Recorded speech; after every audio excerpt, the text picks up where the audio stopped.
Vamos então começar o 9º capítulo, Mediunidade e Fenômeno.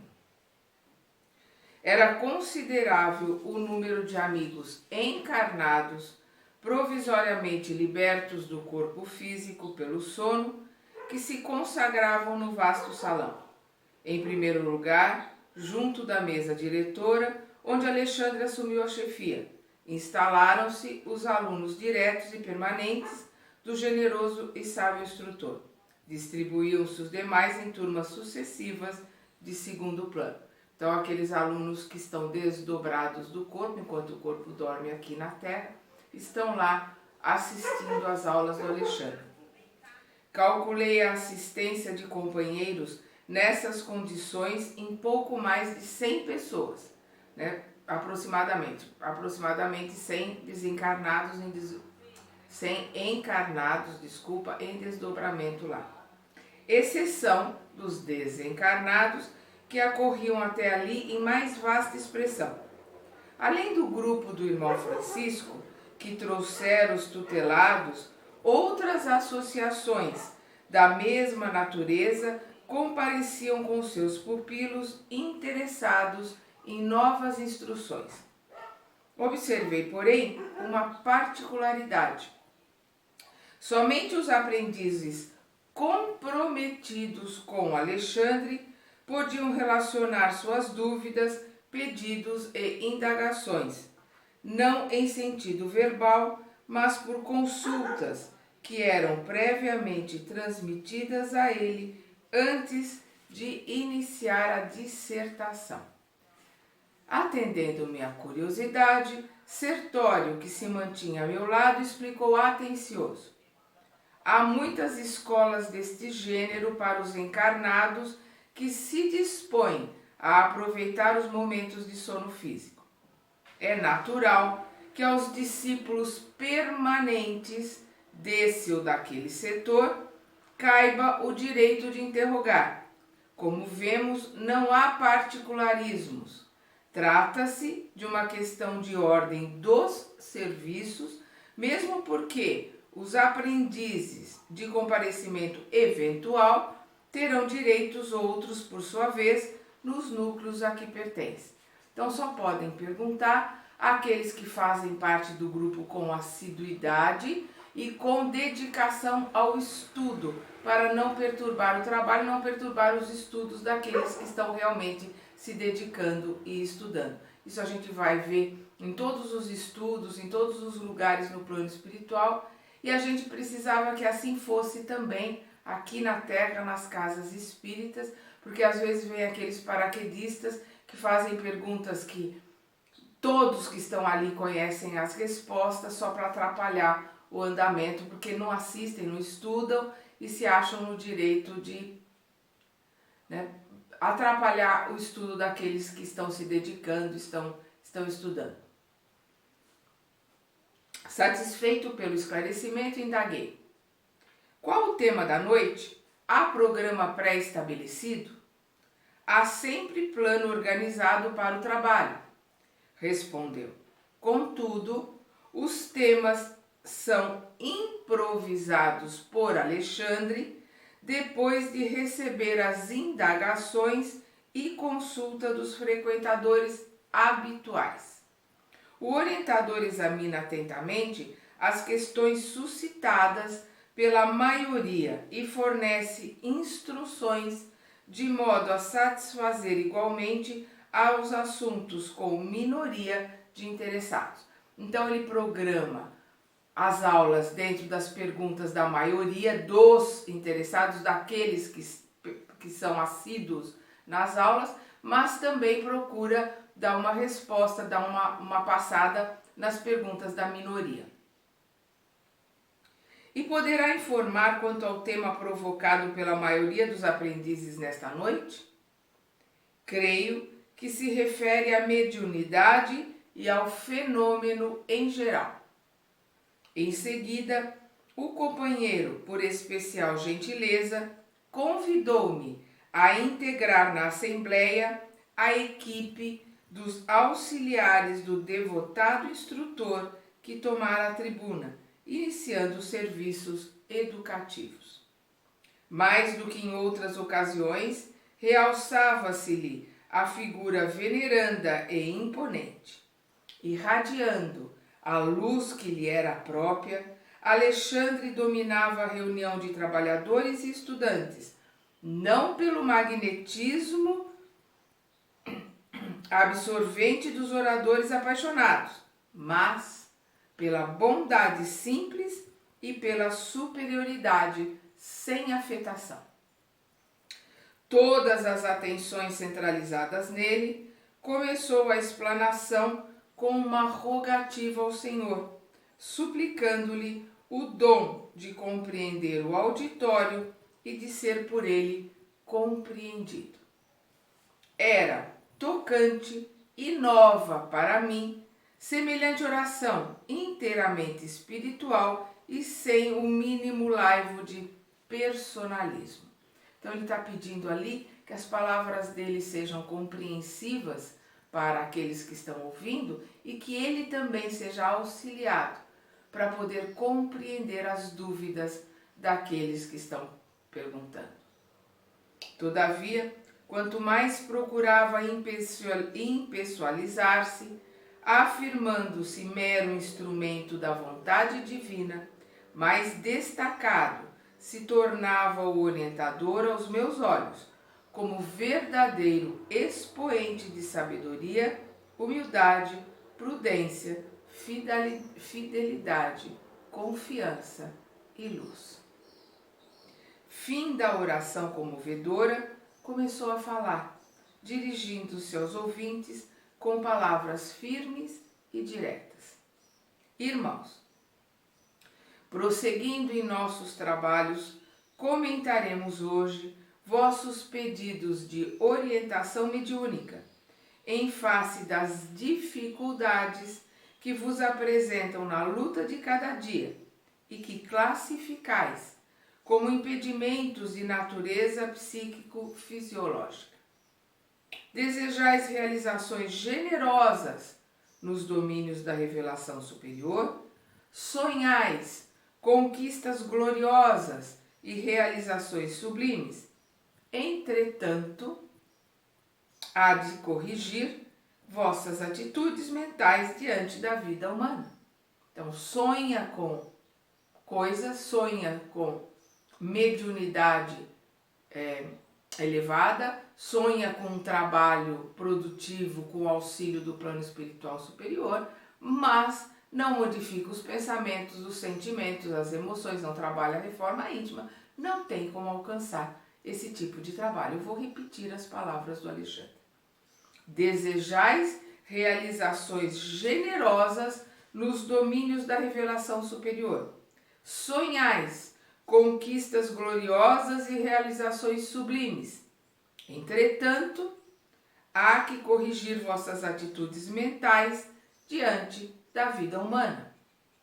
Como interar construções sem bases legítimas, atingir os fins sem atender aos princípios? Não se reduz a fé a simples amontoado de promessas brilhantes e o conjunto de ansiedades angustiosas que vos possui os corações de modo algum poderiam significar a realização espiritual propriamente dita. Então não é com ansiedade, não é com a vontade da boca para fora, sem trabalho, sem sacrifício, sem esforço para se modificar, que vai se conseguir realizar um trabalho melhor. Não é com blá blá blá, não é com palavra, é com atitude, com ação, com modificação de dentro para fora. A edificação do reino interior com a luz divina reclama trabalho persistente e sereno. Trabalho persistente e sereno. Como disse Emmanuel para Chico, disciplina, disciplina, disciplina. Não será tão somente ao preço de palavras que erguereis os templos da fé viva. Como acontece a comezinhos serviços de natureza terrestre, é imprescindível a escolha de material, esforços de aquisição, planos deliberados previamente, aplicação necessária, experimentação de solidez, demonstrações de equilíbrio, firmeza de linhas, harmonia de conjunto e primores de acabamento. Como em qualquer construção, tem que ter alicerces firmes, planejamento, disciplina, bom trabalho, realização, persistência, assiduidade e bom acabamento. Isso em todas as obras, tanto físicas, todo arquiteto quanto todo construtor sabe disso, mas espirituais, interiormente, o trabalho de construção é o mesmo, exige muito trabalho, muita persistência, muita disciplina e alicerces firmes, fortes. Alexandre fez ligeira pausa, fixou atentamente a assembleia, como se estivesse a transmitir-lhes ondas vigorosas de magnetismo criador, e prosseguiu. Reúnem-se aqui muitos irmãos que pretendem desenvolver as percepções mediúnicas. Entretanto, aguardam simples expressões fenomênicas, supondo erroneamente que as forças espirituais permanecem circunscritas a puro mecanismo de forças cegas e fatais, sem qualquer ascendente de preparação, disciplina e construtividade. Quer dizer, como se fosse um ligar de botão, realizam-se fenômenos, como se esses fenômenos não necessitassem de disciplina, de muita preparação nas 24 horas do dia, os 7 dias da semana, com a reforma interior, com a reforma íntima, com o vigiar e orar, no dia do trabalho, com uma preparação maior, principalmente com a alimentação, dependendo de que tipo que é o trabalho, essa preparação começa no dia anterior, 48 horas antes, então exige muita disciplina, exige muita vontade de se modificar e de se melhorar do médium. Não é um estalar de dedos como muitas pessoas acham, que basta estar ali e que as coisas vão acontecer. É um trabalho árduo dos dois lados, do lado espiritual para realizar o trabalho, mas principalmente do lado material, do lado do médium ostensivo, do lado dos médiums que não são ostensivos, que vão fazer a sustentação, porque sem sustentação o médium ostensivo não consegue realizar o trabalho dele. Requerem a clarividência, a clareaudiência, o serviço completo de intercâmbio com os planos mais elevados. No entanto, terão aprendido a ver, a ouvir e, sobretudo, a servir na esfera de trabalho cotidiano? Terão dominado todos os impulsos inferiores para se colocarem no rumo das regiões superiores?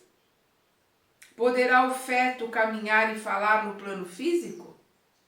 Deveríamos conferir às crianças de 5 anos direitos cabíveis ao adulto de meio século? Se as leis humanas, ainda transitórias e imperfeitas, traçam linhas de controle aos incapazes, estariam as leis divinas, imutáveis e eternas, à mercê dos desordenados desejos da criatura? Claro que não. Não se pode dar alimento sólido para uma criança, para um bebê, ele precisa de leite. Não se pode dar a uma criança os mesmos direitos de resolver a sua vida, de livre-arbítrio ou de responsabilidade, que se dá a um adulto, porque ela não tem, ela está começando a aprender. Então, como Jesus colocou, cada um será dado conforme as suas obras, conforme a sua realização. Pelo fruto reconhecereis a árvore. É assim que é o nosso trabalho o tempo todo, encarnado e desencarnado. Pelos nossos frutos é que receberemos o ensinamento, o auxílio e as respostas que buscamos. É pelo nosso esforço, pelos frutos que nós damos. Ó, meus amigos, sem dúvida há muitos gêneros e processos mediúnicos em função no mundo das formas em que viveis.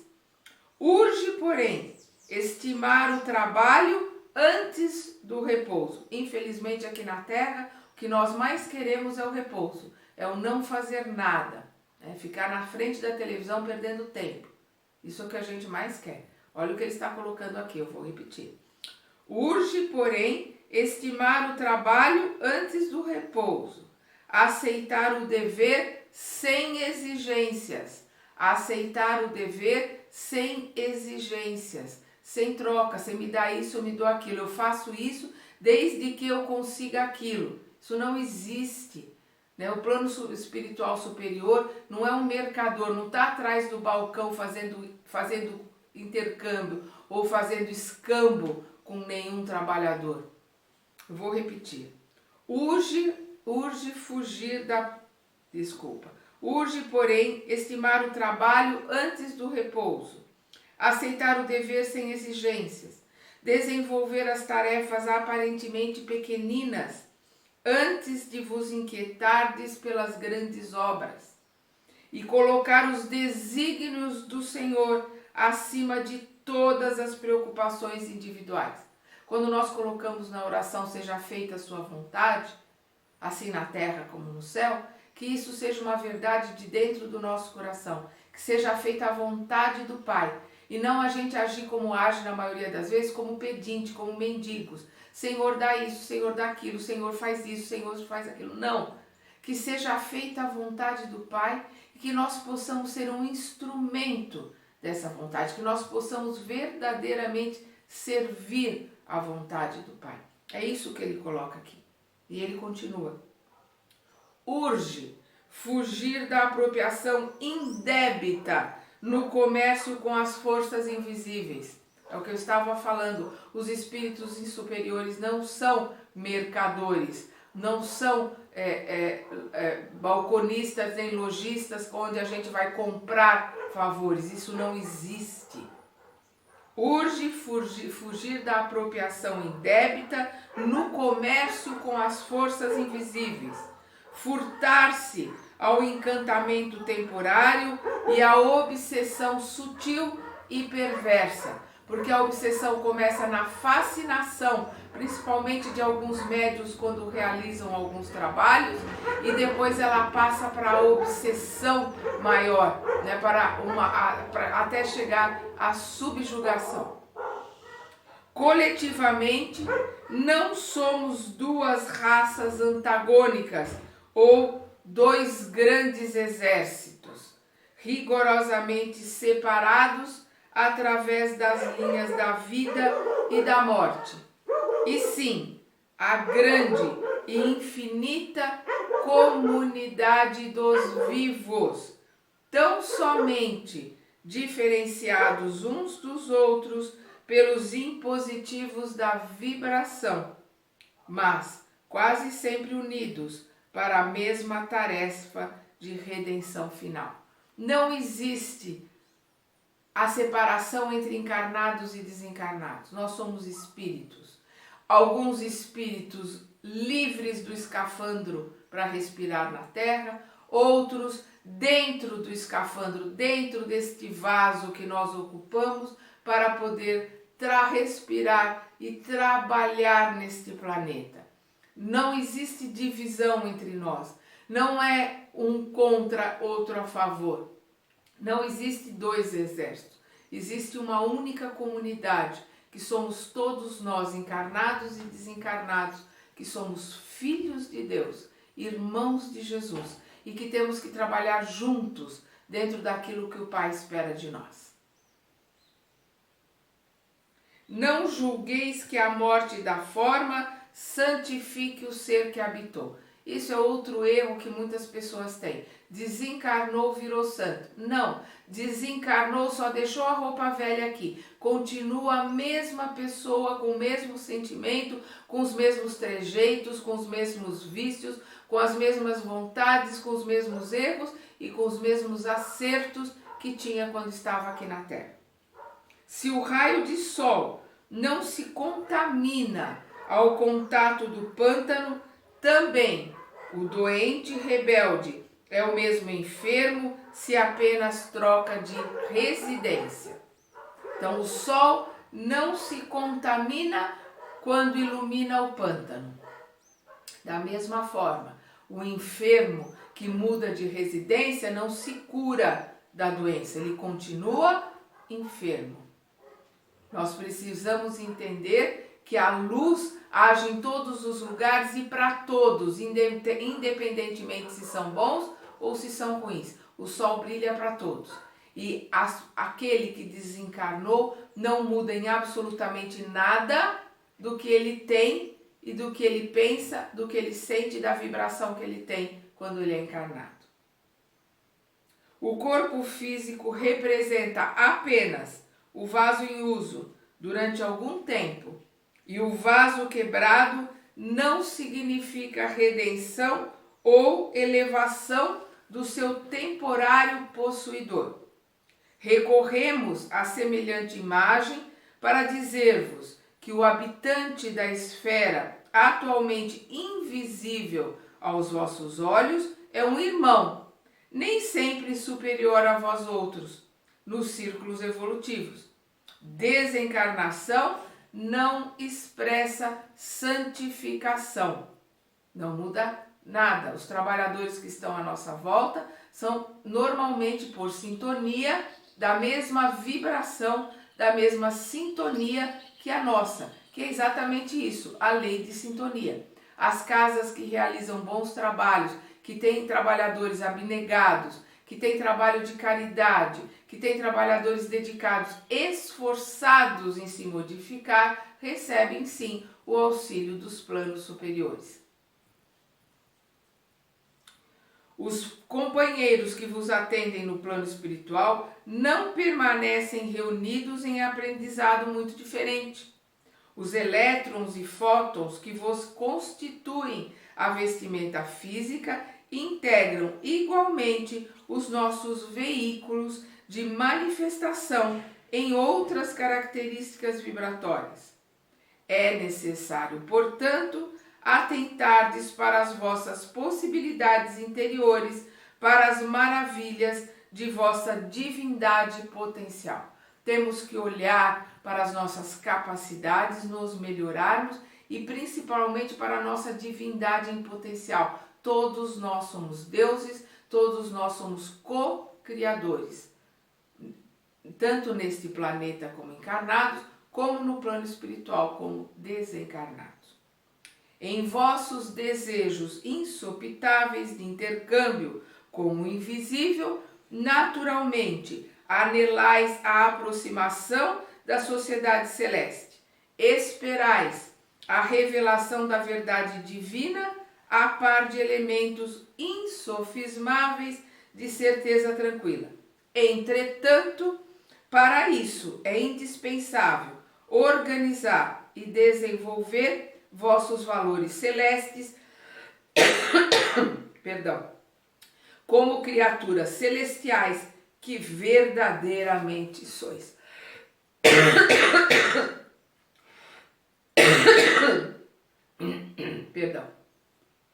Então, nós temos que nos preparar para o trabalho, tanto encarnado como desencarnado, como nós verdadeiramente somos. Espíritos, filhos de Deus, irmãos de Jesus.